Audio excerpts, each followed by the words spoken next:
as a participant in other commodities markets like uranium, copper, when I start seeing the cartwheels and high fives, that's always been my indication like, okay, we're kind of nearing maybe like an interim top. We haven't had an interim top because it's just only gone up. Are we really in a new paradigm? Or is this just an insane gamma ray burst of volatility and we're probably going to see some corrections?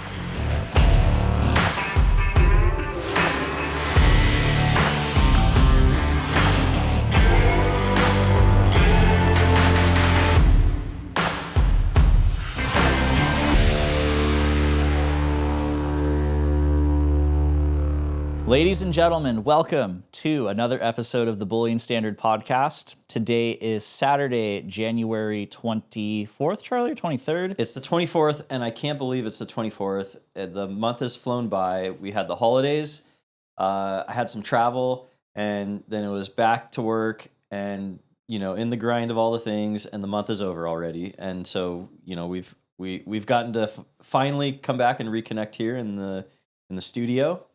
And good to see you. Yeah, I've missed you a little bit, and we get to spend a little time here together now again. And let's just make it a goal for our future that we do more regular check-ins here. Yeah, absolutely. Well, We've talked about it, and it's happening actually. This is our second episode of 2026, Charlie. So we are kind of getting on the content train here. Ladies and gentlemen, welcome. Thank you for joining us. We hope everyone out there is doing very well.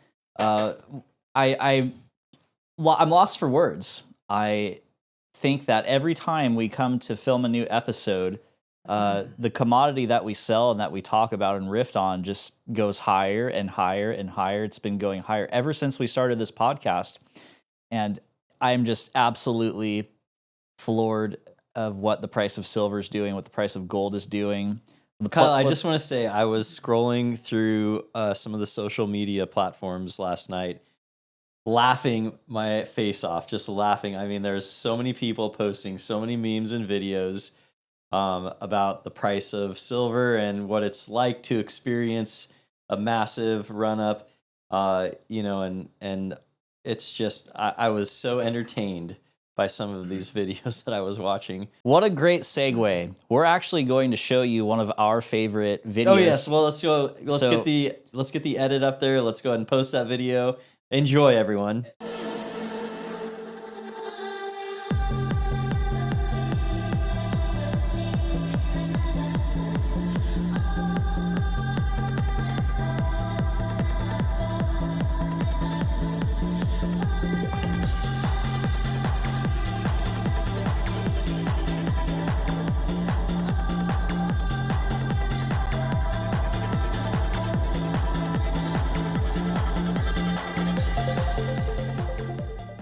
Like, what has people just making all these videos that are like, here's what it's like to be at 100, 103, and all these different things. Like, people have been sitting around expecting, anticipating, sometimes for a decade or more maybe. And so now it's finally come to fruition that the price has skyrocketed on silver beyond what we actually, Kyle, you tell me, beyond what I thought we were going to hit in such a short period of time. Who knows where we go from here? We might have a pullback in the price, and it's pretty overextended. But we've got so many different fundamental psychological human behavior, all these different elements at play here. I'm just kind of like in a bit of a whirlwind on everything, and we've talked about gold versus silver. We've talked about the fundamentals. We've had many different conversations. We've had many conversations in front of the, audience here. And, what's your experience right now? How's this been for you? I know that's been a very busy time at Bullion Standard, and, give us your experience. Well, obviously, we just saw the knight in shining silver. We'll call it a really good one right there. But we have a really important question to ask ourselves as the price of silver crests over $100 per ounce.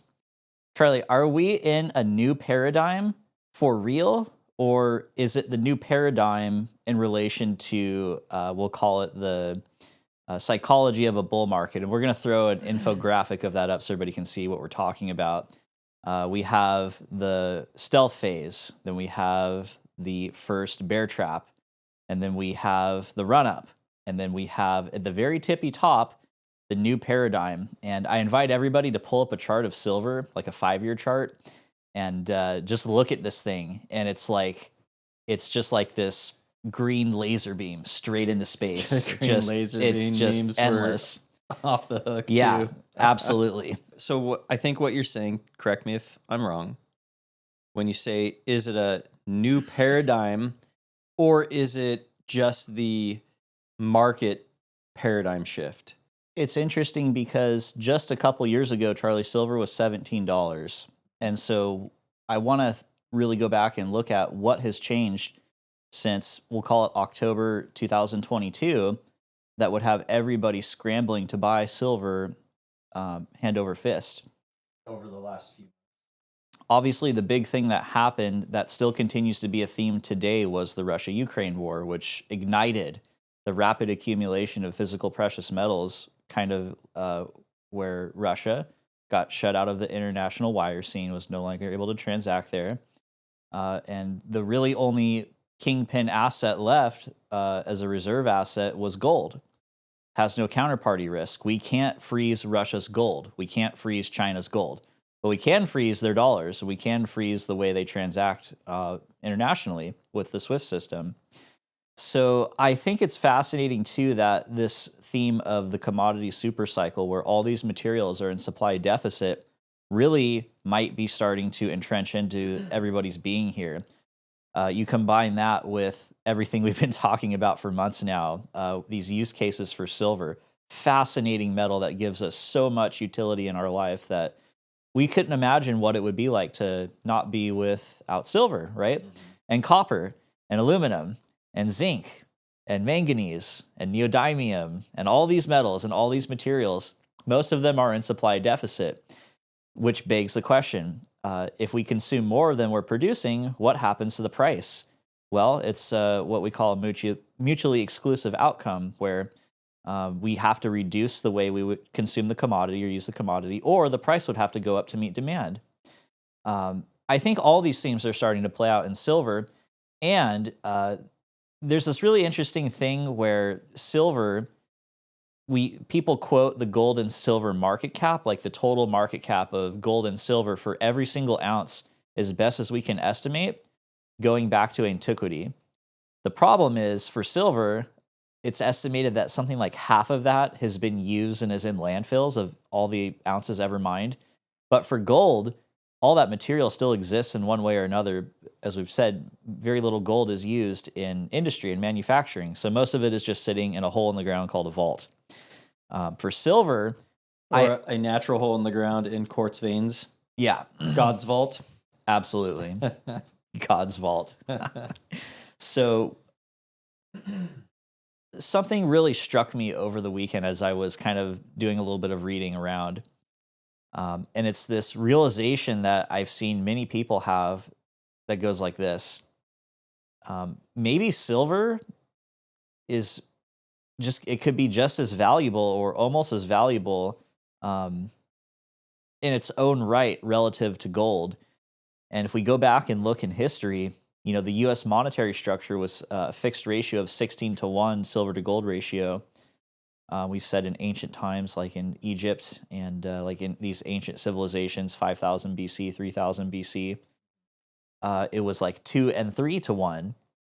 But yeah, so I ask everybody out there this question, and I ask you too, Charlie. I'm curious to know what you think, and curious to know what you there at home thinks too. Are we really in a new paradigm for silver, or is this a blow-off top new paradigm? You could also say, is there a new floor under silver? It's always like, well, is there going to be a pullback? We're inside of a market. The market is transactions driven by humans, buying and selling, supply demand. And so, are we all going to expect a robot? I mean, it's possible, Kyle. I think it's very possible that we have a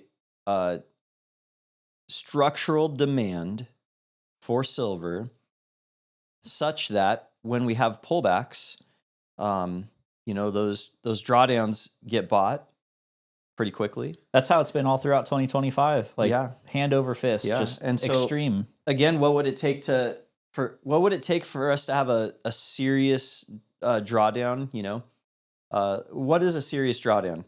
30%, 40%, 50%. I mean, gosh, if we had an 80% drawdown in the price of silver and we got back to the October 22 prices, like that would mean, gosh, that would be a really rough place to exist in, and if it was sustaining, so I don't think that's going to happen personally. I think that the paradigm shift that you're talking about is kind of baked into the cake. I think that we've got both paradigms. One, the market, people transacting, based on fear, greed, exuberance, human nature. But then we've got this other paradigm, and we've been talking about that for a very long time now. So it's both. The answer is it's both.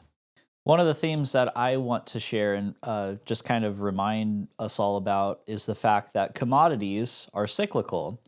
They're just cyclical, really intensive businesses to produce something that comes out of the ground, to mine something, to extract something. All the extractive industries, they're all very laborious, very financially intensive, require a lot of money, a lot of time, a lot of human capital, a lot of expertise, a lot of competence, a lot of enrollment, a lot of leadership. And so what I think about with silver is the fact that it's one of the only assets in the world, Charlie, that serves this dual role as a monetary asset, and also, not coincidentally, it's one of the most important industrial commodities that we have. And so what I think of is, I'll call it a Rick ruleism, where high prices cure high prices, low prices cure low prices.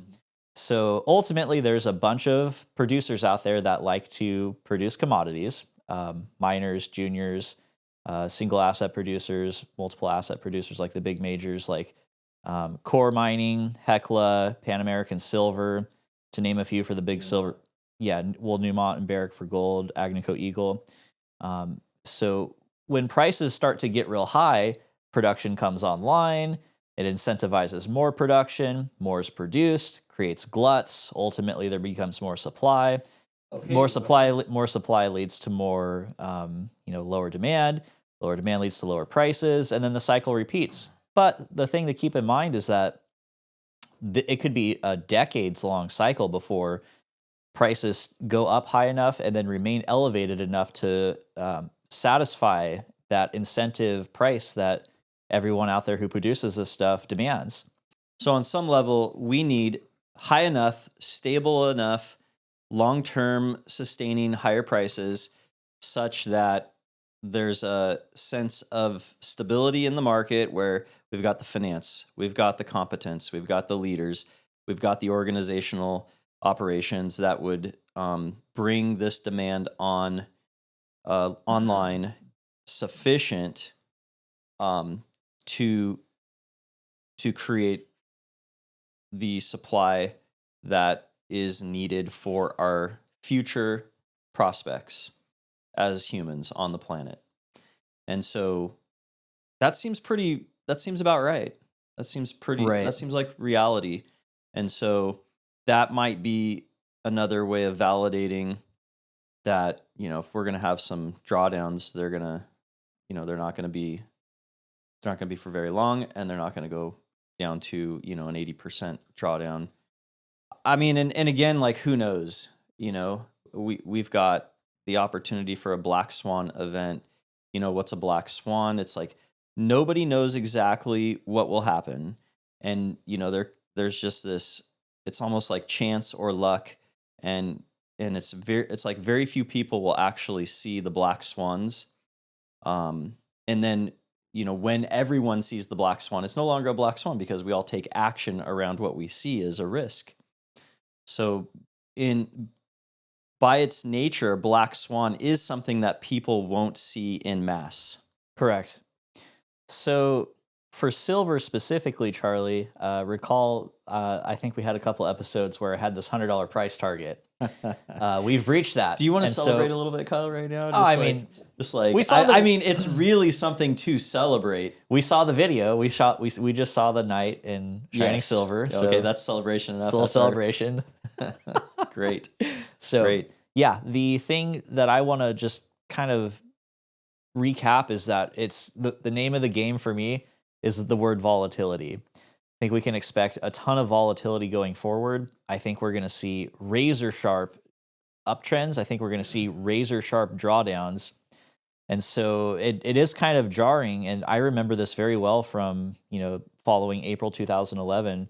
That night, silver opened in the futures market $50. The next morning, it was down like $6 an ounce or something. So just keep in mind that if you're locking in metals here, be prepared to see seemingly a really big drop as soon as you lock, and it could be a bit jarring. Same thing if you're selling here.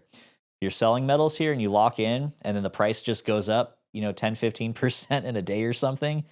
And so what's the antidote to that? Like we've talked about, the antidote to volatility is to prepare yourself, take the time to learn, grow, get grounded in your well-being, and really say, okay, what's my plan? Have a very well thought out plan.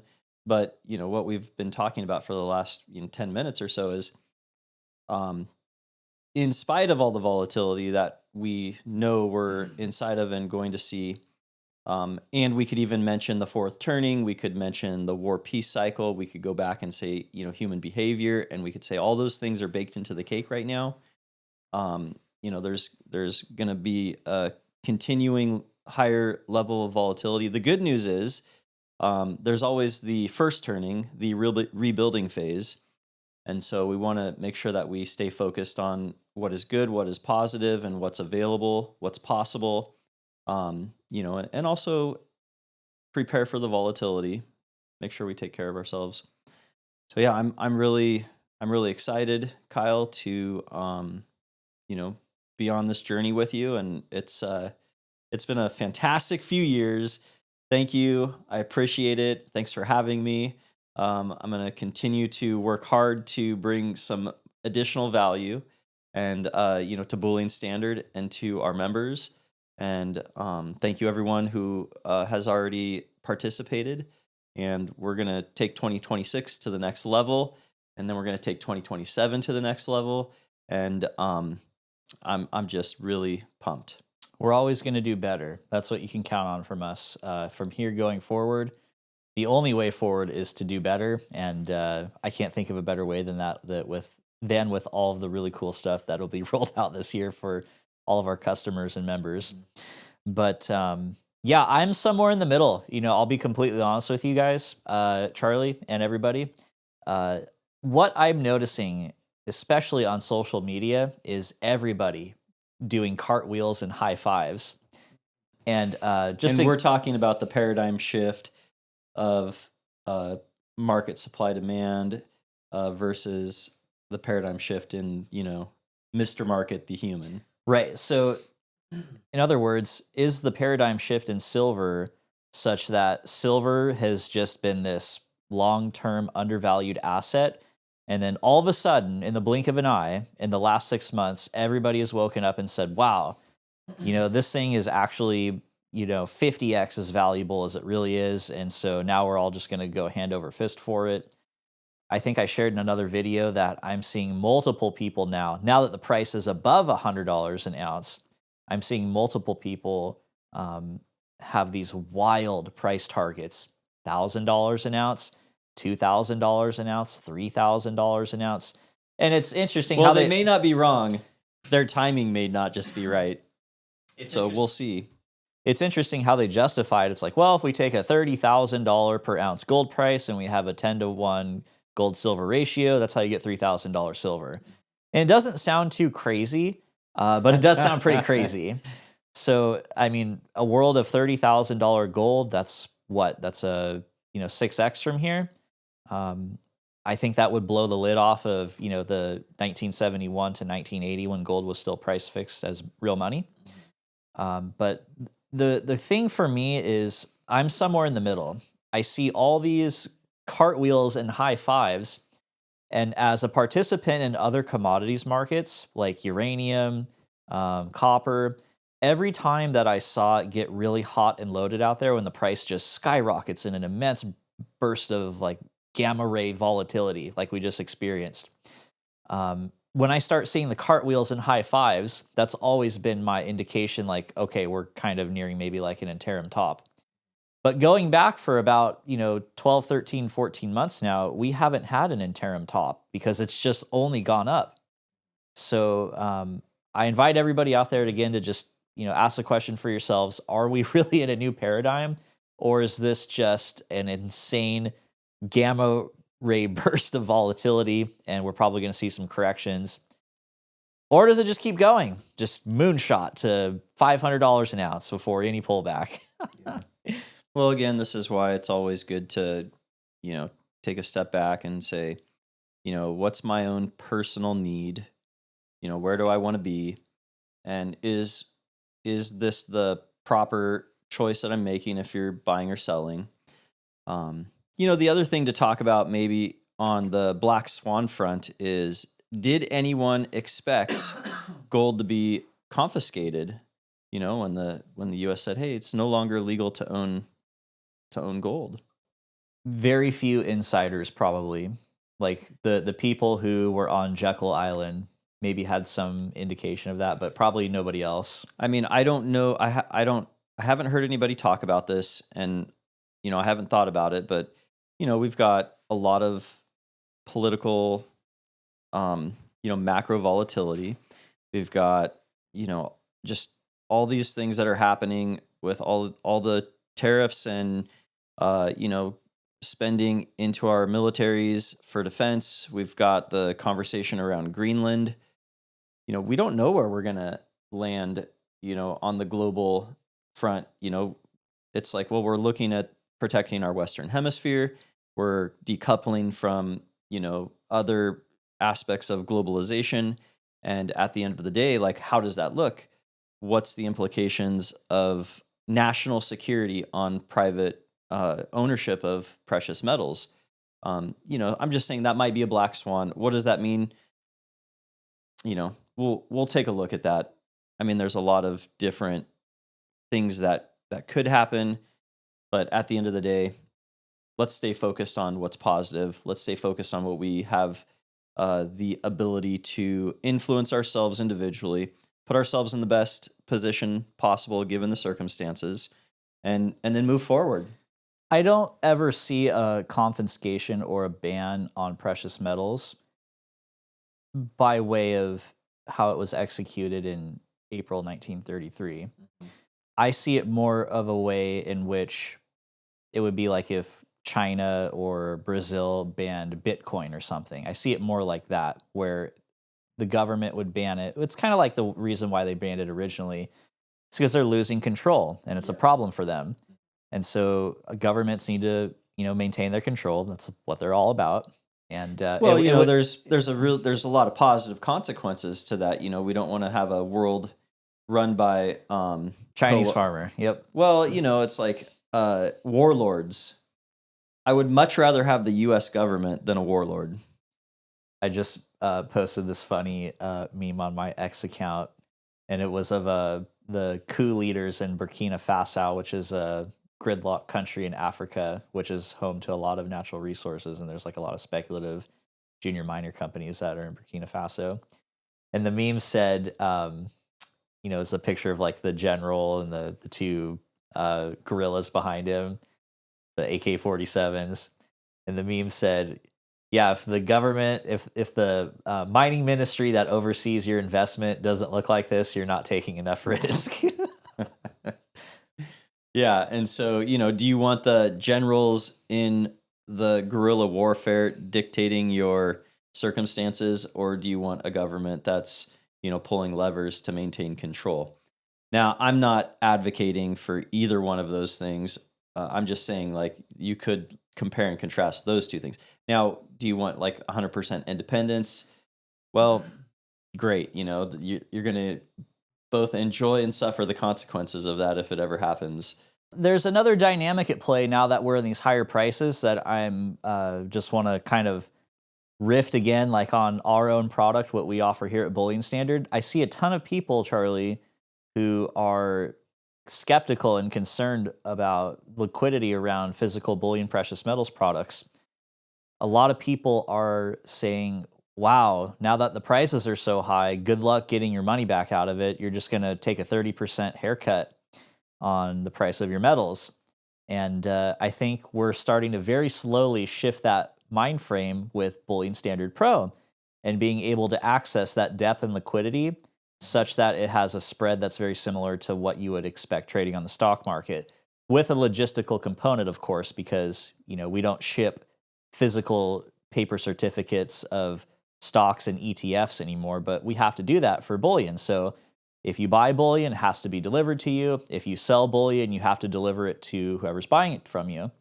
So that's really the only difference. And I just wanted to take a moment to say that just the speed in which information and logistics have traveled over the past few years and what's available makes it such a frictionless process. I mean, just look at us. We're the perfect example of this.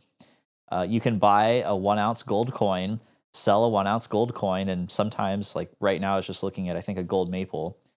The spread is less than 1% between the bid and the ask. These are very tight and transparent processing costs. So you can do that with the click of the button, while also there is a little physical logistics to handle. You still have the optionality of doing that from your phone, from your laptop, from your computer, and locking in your pricing. Absolutely. Mm-hmm. But the point I just wanted to share is that it's not like it used to be. Like, you don't have to walk into your physical store, brick and mortar store, and take a 30% haircut. Mm-hmm. You can get what your product is worth, not what your product is worth minus 30%. It's like minus the cost of the store, the cost of the employees, the cost of the insurance and the light bill. Yep. The cost of the profit margin on top of all that expense. Yep. It's just so streamlined now that it's so efficient. And I really believe in the future, there's going to be just one price. There's going to be one bid. There's going to be one ask. That's it. There's not going to be these different prices depending on who you deal with. Yeah. And on our very first podcast episode, I proposed the analogy, how much would you pay for $100 worth of money? Would you pay $130? Or would you pay as close to $100 as the market dictates, not as much as somebody's predatory retail markup dictates? Mm-hmm. So anyway, I think that's going to be more important now than ever that we're in this higher price environment. Sure. People want to sell. People want to, Charlie, there are so many people. Everyone's in the money right now in silver. No one's down right now because it's at an all-time high. There's been a lot of people who have been around in this market for decades sitting on this material, and they want to take a little bit off the table. They want to realize a little bit of their tenacity. And so when they go to do that, it's going to be important that they get the full value for their product and their bullion, and mm-hmm. not bullion their minus blood, sweat, and tears. Yes. For everyone out there who's spent the last 10 years putting in the blood, sweat, and tears, into your conviction for silver, gold, precious metals, congratulations. I believe we've all become instant overnight successes. 10 years to be an instant overnight success. That's right. So, okay. So, I love this opportunity, Kyle, for a member-based program where people have that opportunity to hit the buy and sell in the same way that you can buy and sell a stock, and really create that efficiency for the individual. What a great product. What a great option. Good work. With our upcoming redesigned platform launch as part of the next evolution of Bullion Standard Pro, Charlie, it's going to be very slick. You're going to pull up a product. There's going to be 2 buttons, buy and sell. That's it. And it's going to be very transparent, even though the website right now is formatted more of like an e-com shopping experience. Mm-hmm. The new iteration of Bullion Standard Pro or Bullion Pro is going to be more of that trading experience. and it is going to be really slick. There's a lot of really cool stuff that we're don't have right now that we will have, and it's just going to be a thing of beauty. I'm super excited for everybody to get a check out on this thing. But yeah, if you're trading here, we would love to have you for your purchase order or your buyback. You just hit the button, get sent a shipping label, and off it goes. You get paid a little bit later, and that's it. Very clean process. So if you're thinking about taking profits here, we don't blame you. We understand. Obviously, we probably have a conviction that prices of silver and gold will go a lot higher, but nothing goes up in a straight line forever. So just keep that in mind. Is there anything else you want to wrap up here with our podcast episode on? Yeah, don't be afraid to take some profits. Yeah, I would. Truly. Don't be afraid to take some profits. And don't be afraid to miss out on some additional appreciation. So take a look at what's best for you and, make wise choices.